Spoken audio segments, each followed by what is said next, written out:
সকাল ৯টা থেকে ১২টা পর্যন্ত। সেই দুধ পুকুর যেখানে ১১ বছর বয়সে বাবা লোকনাথ স্নান করে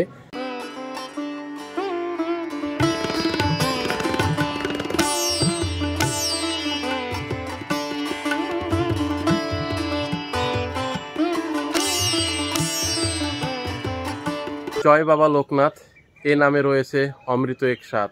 গতিশীল জীবনে একটু টাননদারি। চলুন আজকে ঘুরে আসি কচুয়াধাম বাবা লোকনাথের বাড়ি। এই মুহূর্তে আমি দাঁড়িয়ে রয়েছি কল্যাণী ঘোষপাড়া, আর আজকে আমার গন্তব্য কচুয়াধাম বাবা লোকনাথের বাড়ি। তো আমি আমার যাত্রা শুরু করলাম কল্যাণী ঘোষপাড়া থেকে, আর শিয়ালদা থেকে কিভাবে আসবেন সে সকল আপডেট সময়ের সাথে সাথে দেওয়ার চেষ্টা করব। তা চলুন যাত্রাটা শুরু করি জয় বাবা লোকনাথের নাম নিয়ে।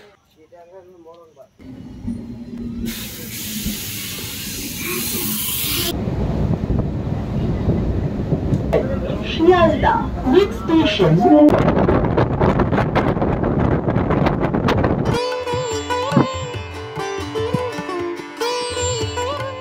আমরা আমাদের সঠিক টাইমেই চলে আসলাম শিয়ালদা স্টেশনে।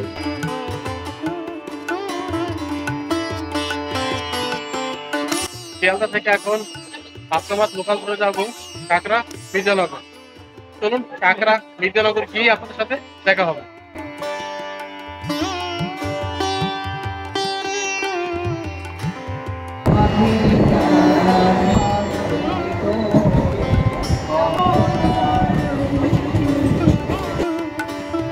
জয় বাবা লোকনাথ, চলে আসলাম কাকড়া মির্জানগর। একদম প্ল্যাটফর্মের উপর দাঁড়িয়ে রয়েছি। এখান থেকেই বাইরের কোনো অটো বা টোটো ধরে যাব বাবার মন্দিরের একদম সামনে। আর বলে রাখি, যারা শিয়ালদা থেকে আসবেন এইখানে এসেই আপনারা নামবেন, আর চেষ্টা করবেন সকাল সকাল ট্রেন ধরে এই কাকড়া মির্জানগর এই স্টেশনে আসার। তো চলুন এবার বাইরে গিয়ে এখান থেকেই বাইরে বেরিয়ে কোনো অটো বা টোটো ধরে যাব লোকনাথ বাবার মূল মন্দিরে। আর বলে রাখি, শিয়ালদা থেকে এখানে আসতে আপনার ট্রেন ভাড়া পড়বে ১৫ টাকা। হাসনাবাদ লোকাল ধরেই আপনাদের আসতে হবে এই কাকড়া মির্জানগর স্টেশনে।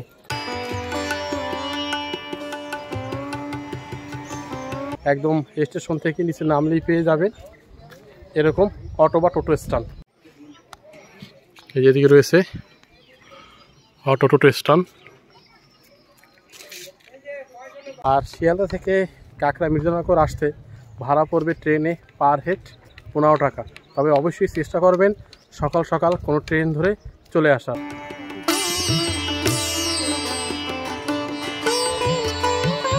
এই হলো স্টেশন। এখান থেকে নেমে একদম সোজা চলে গেলেই পেয়ে যাবেন অটো স্ট্যান্ড। এই অটোগুলো দেখতে পাচ্ছেন, এই সামনে স্ট্যান্ড রয়েছে। ১০ টাকার ভাড়ার বিনিময়ে চলে যাবেন একদম লোকনাথ বাবার মন্দিরের সামনে।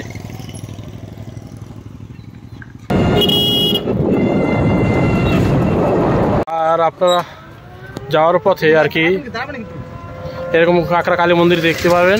যদি সময় থাকে অবশ্যই দেখে নিতে পারেন।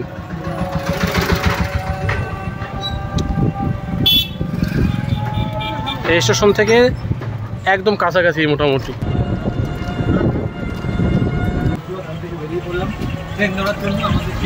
অবশেষে চলে আসলাম কচুয়াধাম, একদম বাবার তীর্থস্থানের যে মন্দির যে গেট রয়েছে তার সামনে। বলে রাখি, কাকড়া মির্জানগর থেকে এর দূরত্ব ৩ কিলোমিটার। আসতে মোটামুটি ১০ থেকে ১৫ মিনিট সময় লাগলো, আর এর ভাড়া পার হেড ১০ টাকা নিল।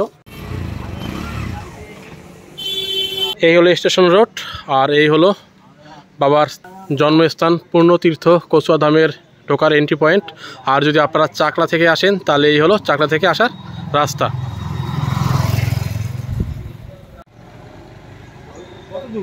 কচুয়াধামের মূল মন্দির ঢোকার আগে আমরা ঘুরে নিচ্ছি বেনি মাধবের তোরণ, অর্থাৎ লোকনাথ বাবার যে বাল্য বন্ধু ছিল বেনি মাধবের বাড়িটাকে দেখে আসি। রয়েছে এই দেখুন লোকনাথ বাবার আশ্রমে যাওয়ার গেট, আর এর পাশেই রয়েছে একদম বেনি মাধব তোরণ লোকনাথ মিশন। যে আপনারা কিভাবে এখানে সহজে আসবেন, শিয়ালদা থেকে হাসনাবাদ লোকাল ধরে সরাসরি চলে আসবেন কাকড়া মির্জানগর স্টেশন। সেখান থেকে কোনো টোটো বা অটো ধরে চলে আসবেন এই কচুয়াধাম। শিয়ালদা থেকে কাকড়া মির্জানগর আসতে ট্রেন ভাড়া ১৫ টাকা, আর সেখান থেকে টোটোতে আসতে পার হেড ১০ টাকা। এই হলো আপনাদের শিয়ালদা থেকে কচুয়াধাম আসতে আসার খরচ।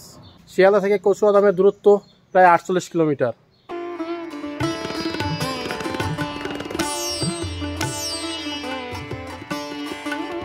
এই হলো শ্রী শ্রী বেণীমাধব বন্দ্যোপাধ্যায়ের জন্মভিটা। জায়গাটা একদম নির্জন নিরিবিলি।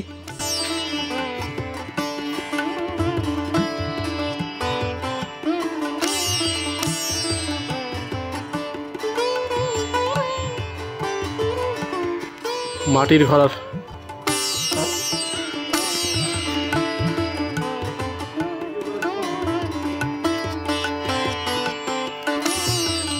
হলো কালীতলা, এখানে প্রতি বছরই কালী পুজো হয়।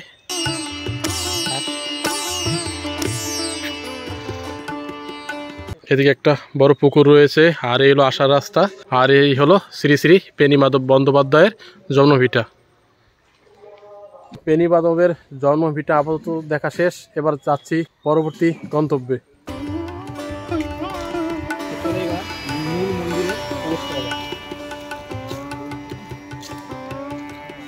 মূল মন্দির প্রবেশের বাঁদিকে পাবেন এরকম একটি বাঁধানো পুকুর, খুব সুন্দর। তবে অবশ্যই চেষ্টা করবেন পরিষ্কার পরিচ্ছন্নতা বজায় রাখার।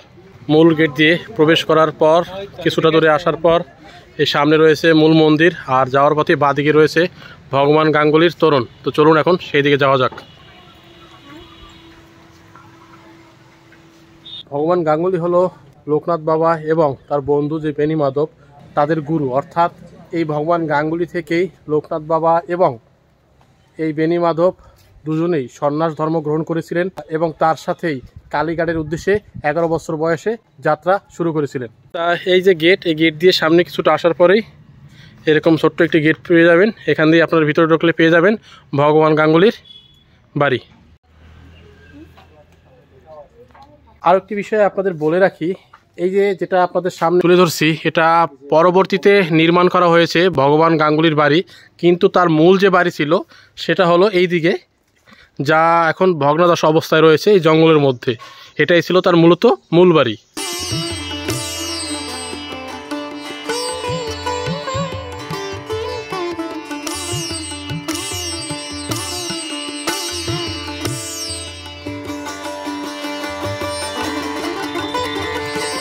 জায়গাটা খুব নিরিবিলি একদম। এসেছেন মাসি আপনারা? হাসনাবাদ থেকে? আচ্ছা, মূল মন্দির ঘোরা হয়ে গেছে? ভালো লেগেছে?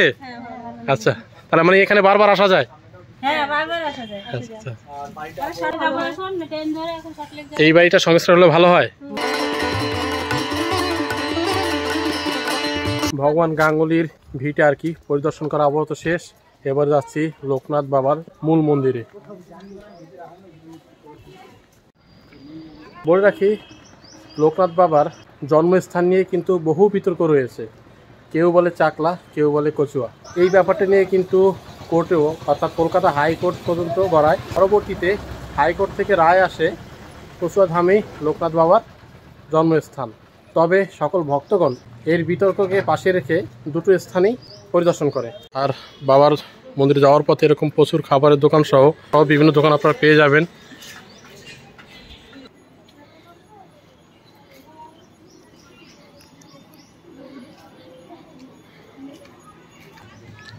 লোকনাথ বাবার বিগ্রহ সহ বিভিন্ন দেবদেবীর বিগ্রহ এই সমস্ত স্টল পেয়ে যাবেন। এছাড়া রয়েছে বাচ্চাদের বিভিন্ন খেলনার সামগ্রী।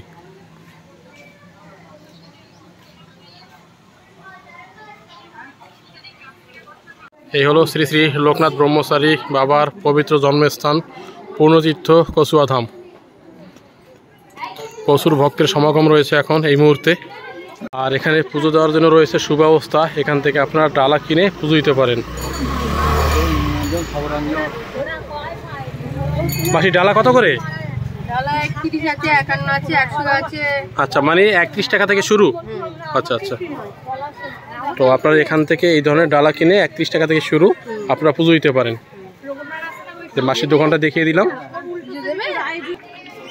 এই যে পুজো দেওয়ার সামগ্রী একদম, এই যে মন্দিরের সামনেই পুজো দেওয়ার এরকম সামগ্রী অর্থাৎ স্টল আপনারা পেয়ে যাবেন। এই মন্দির সপ্তাহের প্রতিদিন খোলা থাকে, সকাল 8টা থেকে দুপুর 12টা পর্যন্ত এবং বিকেল 3টা থেকে রাত 8টা পর্যন্ত।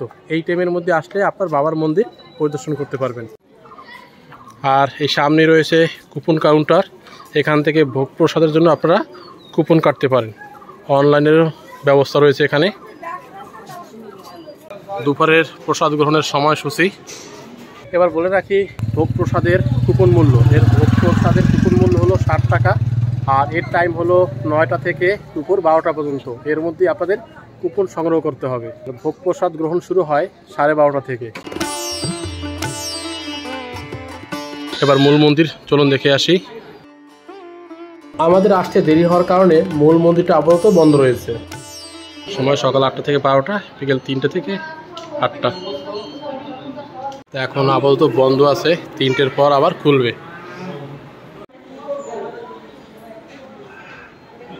আর মন্দিরের ভিতরে কিন্তু ধূপ মোমবাতি জ্বালানো সম্পূর্ণভাবে নিষেধ।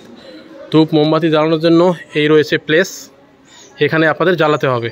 আরও একটি বিষয়, এখানে পুজো শুরু হয় সকাল 8টা এবং চলে দুপুর 12টা পর্যন্ত। এবং এর যে আরতি আর কি, পূজা আরতি, সেটা শুরু হয় 11:30 থেকে চলে 12টা পর্যন্ত। অর্থাৎ পুজো দেওয়ার জন্য টাইম হলো 8টা থেকে 12টা এবং পূজা আরতি হয় 11:30 থেকে 12টা। এই হলো ধূপ মোমবাতি জ্বালানোর স্থান, অনেকে জ্বালিয়েছে আর কি।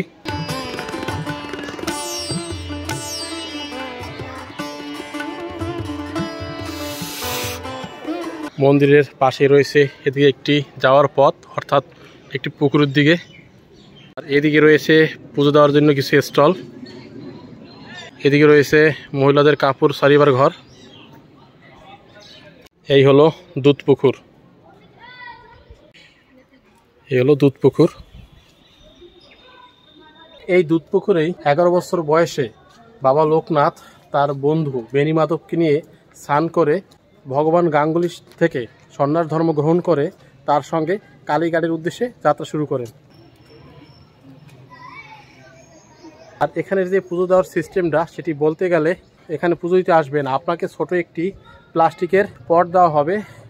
সেই পটে করে, অর্থাৎ সেই পাত্রে করে এই দুধ পুকুর থেকে জল নিয়ে, পাশেই রয়েছে লোকনাথ বাবার একটি মন্দির, সেই পাত্রে জল নিয়ে এই যে পাশে রয়েছে যে মন্দির, এখানে চলে আসবেন।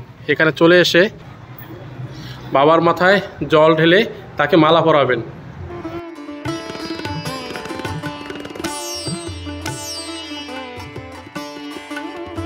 তারপর যাবেন মূল মন্দিরে পুজো দেওয়ার জন্য।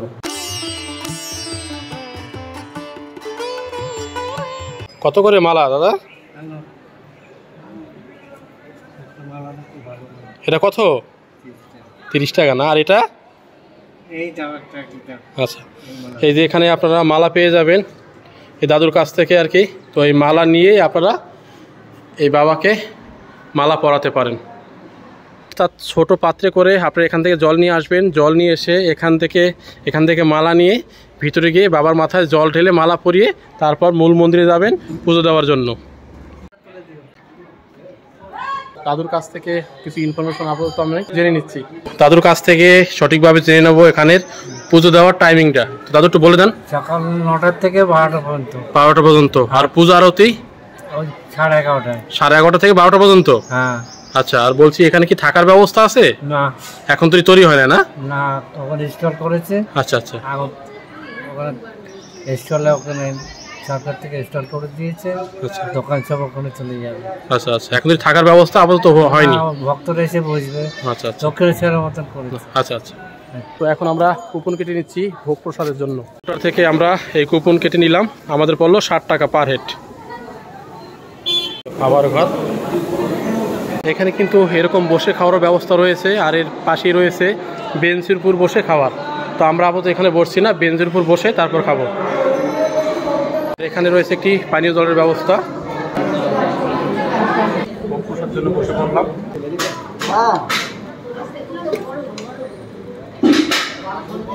প্রথমে চলে আসলো আমাদের খিচুড়ি প্রসাদ।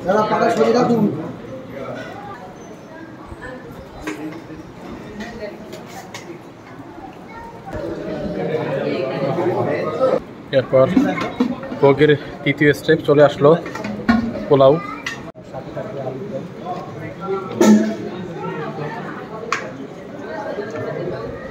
ভোগের প্রসাদটা কিন্তু অসাধারণ। পোলাও, খিচুড়ি, আলুর দম, এ যাবৎ পর্যন্ত যা খাচ্ছি অসাধারণ, এক কথায় অসাধারণ। সর্বশেষ দিয়ে গেল পায়েস। ভোগ প্রসাদ গ্রহণ করা শেষ, ভালো হয়েছে আর কি, অসাধারণ, খুব ভালো লাগলো, অসাধারণ। তবে একটি বিষয় আপনাদের বলে রাখি যে ভোগ প্রসাদ কখনো নষ্ট করবেন না, যতটুকু প্রয়োজন ঠিক ততটুকুই নেবেন। আর খাবার শেষ করে খাবারের যে থালা সেটি আপনারা বাইরে ডাস্টবিনে নিজের হাতে ফেলে দেবেন। আর এদিকে বড় একটি স্পেস রয়েছে, আর চারিদিকে রয়েছে বিভিন্ন খাবারের স্টল এবং পুজো দেওয়ার স্টল। এখন মূল মন্দিরে গিয়ে ওখানে বসে পাখার নিচে একটু রেস্ট নেব।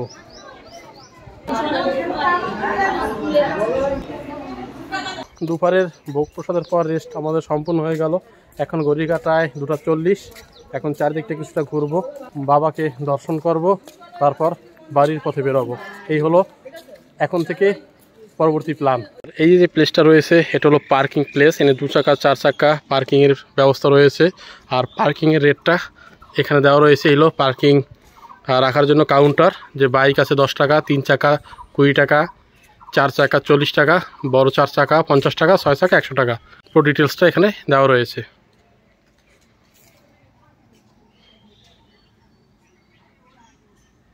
আর এদিকে রয়েছে শ্রী শ্রী লোকনাথ বাবার প্রাচীন মন্দির। আরেকটি নির্দেশিকা দেওয়া রয়েছে, পার্কিং জোন ব্যতীত অন্য কোনো স্থানে গাড়ি রাখলে জরিমানা 500 টাকা দিতে হবে। পার্কিং প্লেস ছাড়া অন্য কোথাও গাড়ি রাখা যাবে না, সেই কথাই কিন্তু এখানে বারবার উল্লেখ করা রয়েছে। এইখানে রয়েছে বাবার একটি বিগ্রহ।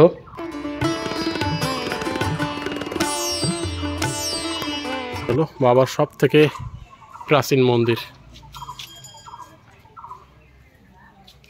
একদম পার্কিং প্লেসের পাশেই। বাবার মূল মন্দির থেকে কিছুটা দূরে আসলেই পেয়ে যাবেন শ্রী শ্রী রাধাকৃষ্ণ বৃন্দাবন মঠ। এখানেও আপনারা কিছুটা সময় কাটাতে পারেন, খুব ভালো লাগবে, যদিও এখন আপাতত মন্দিরটা বন্ধ আছে। খুব সুন্দর সাজানো গোছানো, পরিষ্কার পরিচ্ছন্ন একদম।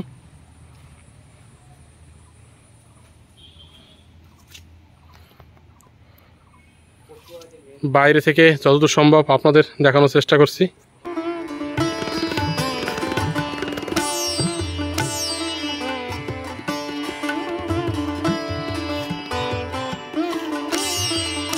এই রোড ধরেই আপনাদের আসতে হবে, আসলেই ডান দিকে পেয়ে যাবেন মন্দির।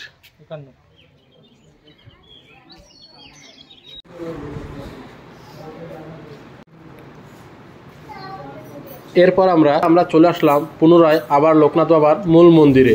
সময় এখন 3টা, সাথে সাথে বাবার মূল মন্দিরের দরজা খুলে দেওয়া হচ্ছে।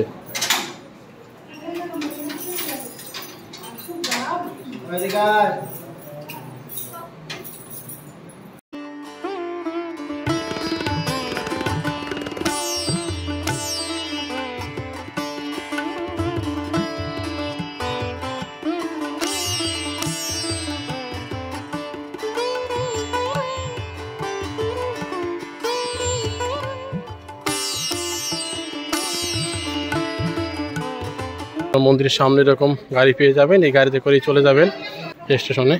প্রথম আসলাম, লোকনাথ বাবা দর্শন করলাম, এবং কিভাবে আপনারা আসবেন শিয়ালদা থেকে, আসতে কীরকম খরচ এবং এখানে ভোগ প্রসাদের ব্যবস্থা সহ পূজার যাবতীয় ইনফরমেশন তুলে ধরলাম এই ভিডিওতে।